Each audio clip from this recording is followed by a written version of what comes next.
انا نفسي اعرف هي ليه المطاعم بتعمل فينا كده. انا ما كنتش اتوقع ان المطعم ده يكون اكله كده بصراحه. شفت كذا بلوجر بيشكروا في المكان ده فقلت اما اجرب المكان ده. المفروض ان المكان دوت بيعمل اكبر صدر دجاجه هنا في السعوديه، فتعالوا نشوف فعلا زي ما بيقولوا اكبر صدر دجاجه ولا لا. بصوا يا جماعه الرصيد اهوت، عشان احنا طالبين وجبتين سعرهم 30 ريال، عشان ما حدش يكتب لنا في الكومنتات ويقولوا انتوا بتعملوا اعلان، دي تجربه شخصيه عامه. المطعم ما شاء الله كان زحمه جدا زي ما انتم شايفين. بعد ربع ساعه الاوردر بتاعنا خلص ووصل لنا دلوقتي. المفروض ان الوجبه 4 قطع ب 15 ريال، وبيجي معاها توميه وكولسلو وعيش وكاتشب. بدات باول حاجه الصدر، التتبيله كانت واصله جوه كده زي ما انتم بسم شايفين. الله.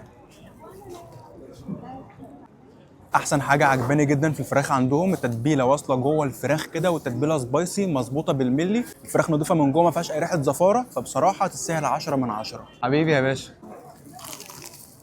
هنجرب بقى البطاطس اللي بتيجي مع الوجبه.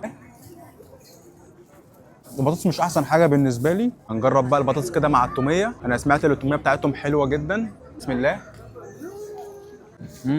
جميله، حلوه قوي. هنجرب الكولسلو. بصوا هو الكولسلو ده انا حاسس اللي هو ناشف شويه، مش متماسك زي اللي احنا عارفينه عامه، لسه هنجربه برضو. بسم الله. لا انا حاسس ان انا باكل سلطه بس، يعني بصوا ناشف جدا، ما فيهوش اللي هو الزبادي اللي احنا متعودين عليه، فبصراحه كيشت منهم دي.